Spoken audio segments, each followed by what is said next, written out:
Morning class 9th subject science chapter first matter in our surrounding. Dear student, आज हम matter के बारे में समझेंगे कि मैटर क्या अपना स्टेट चेंज कर सकता है। कैन मैटर चेंज इटसेल्फ, यानी कि जो इनकी अवस्था है, जैसे हमने इससे लास्ट वीडियो में समझा है कि मैटर के 3 स्टेट होते हैं। वे कौन कौन से हैं? तो सबसे पहले बच्चों, मैटर का पहला स्टेट है वो है आपका सॉलिड स्टेट, यानी कि मैटर कौन से स्टेट में पाया जाता है? सॉलिड स्टेट में पाया जाता है। तो एक तो बच्चों हो गया आपका सॉलिड स्टेट, नेक्स्ट हो गया बच्चों आपका इसका लिक्विड स्टेट, और उसके बाद बच्चों हमने देखा था गैसेस स्टेट। तो ये 3 स्टेट होता है मैटर के। इनमें हमने बहुत सारे इनके प्रॉपर्टीज़ पढ़े थे कि सॉलिड स्टेट में कंप्रेस हम नहीं कर सकते, इसका वॉल्यूम, इसकी वॉल्यूम के बाद इसका साइज़, ये सारे फिक्स होते हैं, जबकि लिक्विड में वॉल्यूम फिक्स होता है, साइज़ फिक्स नहीं होता। इसकी कंप्रेसिबिलिटी होती है, इसकी रिजिडिटी, इसे रिजिड नहीं होता, ये रिजिड होते हैं। इसमें फ्लूइडिटी होती है, इसमें फ्लूइडिटी नहीं होती। इसमें बहुत ज़्यादा फ्लूइडिटी होती है, ये कंप्रेसिबिलिटी भी ज़्यादा होती है as compare to solid and liquid, क्योंकि गैसेस के पार्टिकल्स बहुत दूर दूर होते हैं। ये सारी चीज़ें तो बच्चों हमने पढ़ लिया है, परंतु आज की क्लास जो बेहद इंपॉर्टेंट इस वजह से है कि आज हम सीखेंगे कि क्या गैस को हम सॉलिड में कन्वर्ट कर सकते हैं, या फिर हम सॉलिड को डायरेक्ट लिक्विड में कन्वर्ट कर सकते हैं, या हम लिक्विड को डायरेक्ट गैस में कन्वर्ट कर सकते हैं। तो ये जो स्टेट कन्वर्जन की बात है, ये आज हम सीखेंगे कि अगर हम कर सकते हैं तो कैसे कर सकते हैं। इन सारी चीज़ों को हम जानेंगे और सीखेंगे। और इसका सबसे बेहतरीन एग्जाम्पल जो आपने अपने रियल लाइफ में देखा है, अपने दैनिक जीवन में, वे आपने वाटर को देखा है। और वाटर को जब आपने अनुभव किया है तो आपने देखा है कि वाटर आपके आसपास 3 स्टेट में पाए जाते हैं। वो 3 स्टेट बच्चों क्या हैं? 3 स्टेट में वाटर आपके पास सॉलिड स्टेट में भी होता है, वाटर आपके पास लिक्विड स्टेट में भी होता है, और वाटर आपके पास गैसेस स्टेट में भी होता है। तो बच्चों वाटर को सबसे पहले बताओ लिखते क्या है? तो बच्चों वाटर को हम लिखते हैं H2O। क्या लिखते हैं बच्चों? H2O। अगर हम बात करते हैं तो वाटर हमारा जो लिक्विड फॉर्म में होता है मेनली, जो कि हम लिक्विड फॉर्म में जो होता है वो हम पीने के लिए यूज़ करते हैं वाटर को। सेकंड बच्चों, जो आपका लिक्विड के बाद होता है इसका सॉलिड फॉर्म में बच्चों वाटर का आ जाता है आपका आइस हो गया। और गैसेस फॉर्म में आ जाते हैं इनके वेपर। क्या आ जाता है बच्चों? वेपर किस फॉर्म में आते हैं? तो गैसेस फॉर्म में आता है। तो इसके हमने देखा है 3 फॉर्म्स होते हैं, solid form, liquid form, gases form. अब हम ये जानेंगे कि ये कैसे आखिर चेंज हो जाता है। नॉर्मली अगर मैं आपसे पूछूं कि अगर आपके पास मान लीजिए लिक्विड में वाटर है और इसको आपको सॉलिड बनाना है, तो आप इसके लिए क्या करेंगे? तो आपका आंसर होता है कि सर हम उनको फ्रीज में रख देंगे।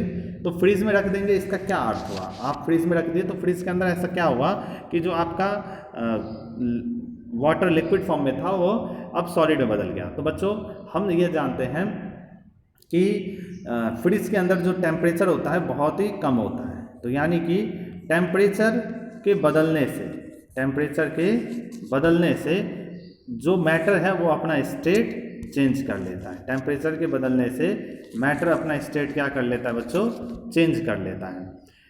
तो आज हम सीखेंगे टेम्परेचर बदलने से क्यों मैटर अपना स्टेट चेंज करता है। और दूसरी कंडीशन होती है, क्या हम अगर टेम्परेचर ना चेंज करें तो कोई और कंडीशन भी है कि मैटर की हम स्टेट चेंज कर सकते हैं? तो बिल्कुल, जो दूसरी कंडीशन है बच्चों वो है इसकी आपकी मैटर के बाद,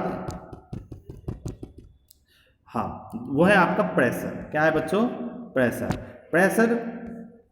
प्रेशर के भी चेंज करने से जो मैटर है ये अपना स्टेट क्या कर लेता है?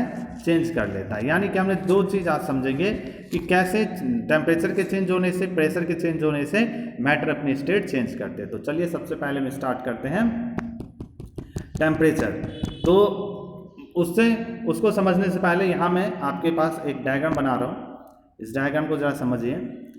ये बच्चों आपके पास एक मान लीजिए कोई कंटेनर है, और इस कंटेनर में बहुत सारे पार्टिकल्स हैं। क्या है बच्चों? इस कंटेनर में बहुत सारे पार्टिकल्स हैं, और पार्टिकल्स देख लीजिए, ये आपके पार्टिकल हो गए इसके अंदर, इसमें हो गए ये पार्टिकल्स, ठीक है, ये आपके हो गए पार्टिकल्स जो कि इस कंटेनर के अंदर है। अब यदि मैं इस पार्टिकल्स को क्लोज ले आऊँ, इसको इधर सबको क्लोज ले आऊँ, तो क्लोज कैसे लाया जा सकता है? जैसे पार्टिकल्स हैं वो बहुत दूर हैं, अब मैं इसको क्लोज लाऊं, तो क्लोज लाने के बच्चों दो कंडीशन है। कंडीशन नंबर 1 कि मान लीजिए इसको मैं प्रेशर लगाऊं, इसके ऊपर मैं क्या लगा दूं? प्रेशर लगा दूं। मान लीजिए यहाँ से इसके ऊपर मैं प्रेशर लगाता हूँ एक पिस्टन के द्वारा, ये आपका हो गया एक पिस्टन, और यहाँ से मैं इसको क्या करता हूँ? प्रेस करता हूँ। अगर मैं इसको प्रेस करूँगा तो इसके अंदर के जो पार्टिकल्स हैं वे क्या आ जाएंगे? बहुत ही क्लोज आ जाएंगे। तो ये अगर लिक्विड स्टेट में है, तो ये अगर क्लोज हम ला रहे हैं, तो लिक्विड से क्या बन जाएगा? सॉलिड बन जाएगा। ओके, तो क्लोज लाने की पहली कंडीशन क्या है? आप उसको प्रेस कर दें। प्रेस करेंगे, पार्टिकल्स क्लोज आ जाएगा। क्लोज आने के बाद वो अपना स्टेट क्या कर लेगा? चेंज कर लेगा, नहीं लिक्विड से क्या बन जाएगा? वो सॉलिड बन जाएगा। दूसरी कंडीशन क्या है कि आप प्रेशर कम कर दें। आपने प्रेशर कम किया तो पार्टिकल्स जो होंगे वे इसके क्या हो जाएंगे? इसके पार्टिकल्स जो हैं वो एक दूसरे से दूर चले जाएंगे, और दूर अगर जाएंगे तो मतलब क्या हो जाएगा? एक दूसरे से जब ये दूर जाएंगे तो दूर जाने के बाद इनके बीच का अट्रैक्शन हो जाएगा कम, तो ये लिक्विड से अब क्या किस में चेंज हो जाएगा?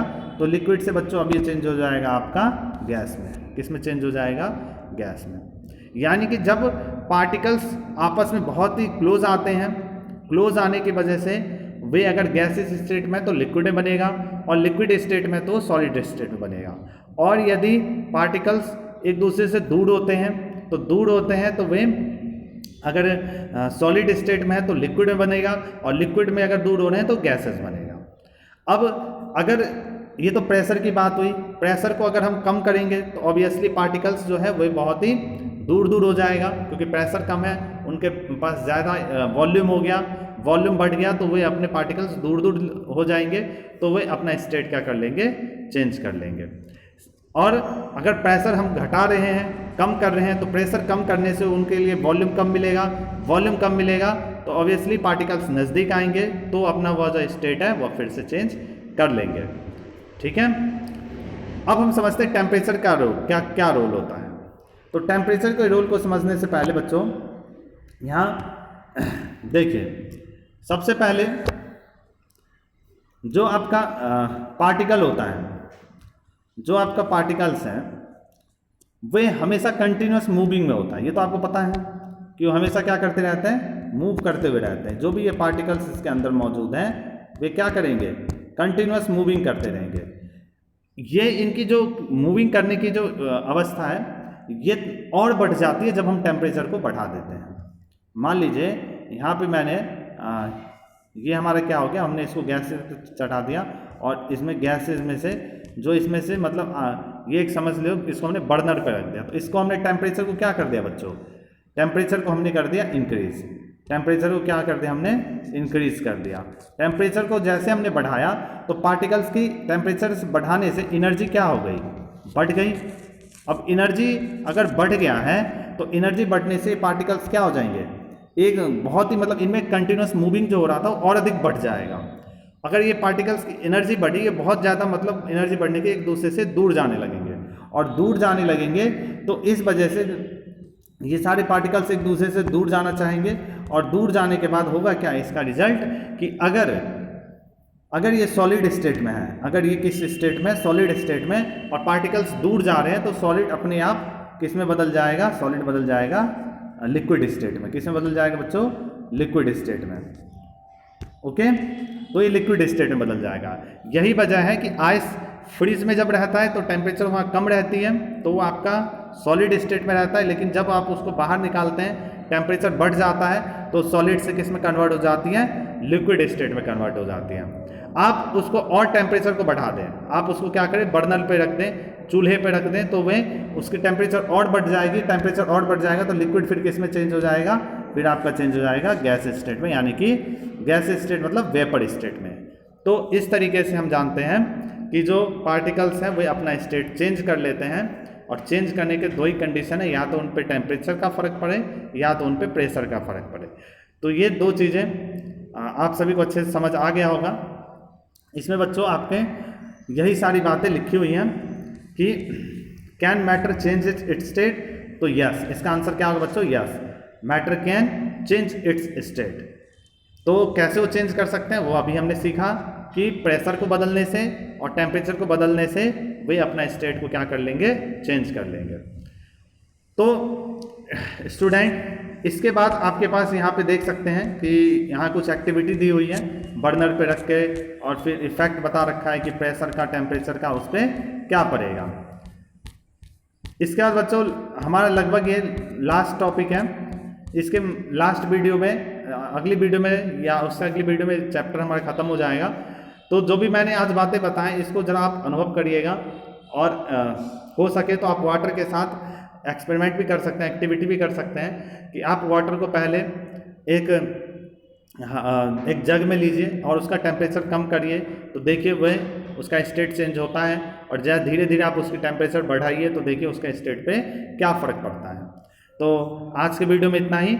नेक्स्ट में वीडियो में इसमें हम जो भी हमारा सब्लिमेशन, वेपोराइजेशन और टेम्परेचर केल्विन, फ़ारेनहाइट और सेल्सियस में कैसे चेंज करता है वही सारी बातें हम सीखेंगे। Thank you.